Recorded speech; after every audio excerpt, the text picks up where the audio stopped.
पुराने शहर के गलियों में एक अजीब और भयानक घटना की असली कहानी सुनने के लिए जो किसी के भी बालों में ऊंचाई खदड़ी कर देगी। इस कहानी का नाम है काले भूतों की रात। शहर के किनारे पर, जहां घने जंगलों का रोमांच और मिस्ट्री हवा अपना रोमांच बिखेरती थी, एक बहुत ही पुराने और अजीब से वास्तुकला भरा हुआ महल था। इस महल की कहानी हर किसी के होंठों पर हो रही थी। वहां का राजा और रानी की देवदारी से ही पता चलता था कि वहां की दीवारें और मंजिलें भविष्य में क्या चल रहा है। लेकिन उनके साथ जो हुआ उसे कोई भी सोचना भी नहीं चाहता था। रात के साय में जब हर व्यक्ति अपने घरों में चुपचाप सो रहा था, उस समय इस महल में कुछ अनोखी हरकतें होती थीं। कहा जाता है कि रात्रि के समय यहाँ के अंधेरे कोने में काले भूत घूमते थे, जो मनुष्यों की सिरों पर चढ़कर उनकी आत्मा को बहुत ही भयानक और डरावने सपनों में ले जाते थे।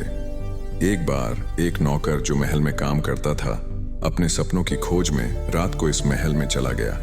उसके साथ एक बार होने वाली घटना ने उसे एक दरिंदगी और डर की अनुभूति करवाई। जब वह महल के अंदर था तो उसने एक अद्भुत और भयानक आवाज सुनी, जैसे कोई उसको बुला रहा हो। उसने धीरे धीरे आवाज की ओर बढ़ते हुए एक कमरे की ओर बढ़ा, और जब वह कमरे में पहुंचा तो वह देखा कि वहां एक भूतिया आवाज आ रही थी। एक भयंकर आवाज ने उसकी सांसों को ठहरा दिया था और उसने महसूस किया कि कोई उसके पीछे है। धीरे धीरे उसकी आवाज बड़ी और डरावनी हो गई और उसने महसूस किया कि उसके सिर पर कोई अद्भुत भार है। वह डर से त्रस्त होकर उस कमरे से बाहर निकल आया, लेकिन उसकी दिलचस्पी बढ़ गई थी। उसने दिन भर वहीं विचार किया और फिर रात के समय वह कमरे में लौट आया, यह बार बार उसके सिर के बोझ को मिटाने के लिए। वह भयानक भूतिया आवाज सुनता था, लेकिन यह आवाज अब उसे डर नहीं देती थी, बल्कि उसने उस रहस्यमय आवाज को सुलझा लिया था। एक दिन उसने अंधेरे कमरे के भीतर एक पुरानी छितरी को खोजा, और जब वह उसे हटाया तो उसने अपने अजीब सपनों के बारे में समझा कि वह क्यों बुलाया गया था।